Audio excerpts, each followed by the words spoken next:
On our broadcast this Friday night, heroes welcome the courageous captain of the Alabama home at last and saying he knows who the heroes are and he's not one of them. Clean sweep. What changed today about the air we all breathe? At least the way the Obama administration sees it. Bad connection, how meeting up with strangers online could end up in murder. And mass appeal, the big surge in self-made media and how you have made YouTube a giant. Also tonight, getting up on stage to make a difference. Nightly News begins now.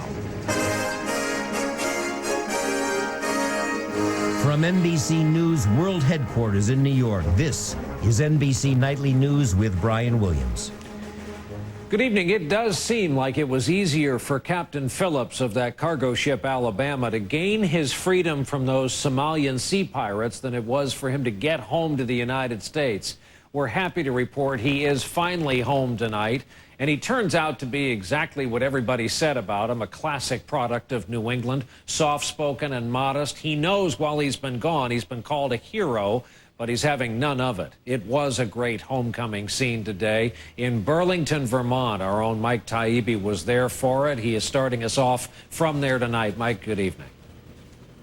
Good evening, Brian. In the Phillips hometown of Underhill, they had a town meeting last night about how to celebrate the homecoming of their local hero, but the answer, no answer. Not until they heard what this very, very private man and his family wanted to do. The plan was for the family to wait in the terminal, but they couldn't. Instead, led by his daughter Mariah, then his wife Andrea, son Dan, mother Virginia, they raced onto the company jet that had carried Richard Phillips home from Mombasa, Kenya, home to their hugs and to cheers. His wife Andrea spoke first. This is truly one of the happiest moments of our life, having Richard home. This is not one of our typical homecomings. And now that Richard's back, I just ask that you give us some time for us to be a family again. Hey, Rich, welcome home.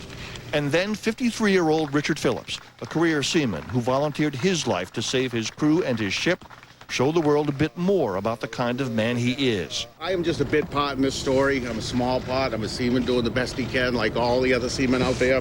The first people I want to thank are the SEALs. They're the superheroes. They're the Titans. They're the impossible men doing an impossible job, and they did the impossible with me. And I just want to let you know they are out there. They're everyday people we will not recognize, and I will not divulge. But they did an excellent job, and they saved me. They're at the point of the sword every day doing an impossible job, which we cannot comprehend. I can't believe this. I'm not a hero.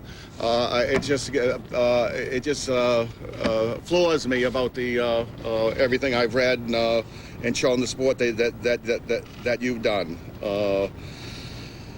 Also, I want to thank my crew. We did it. I told you it wasn't going to be if, it's going to be when, and we did what we trained to do. We're just seamen. We do the best with what we got, and my crew did an excellent job, and I'm so proud of them that they're all home. Once again, I'm not a hero. The military is. Thank them whenever you see them. The military did it. Thank you.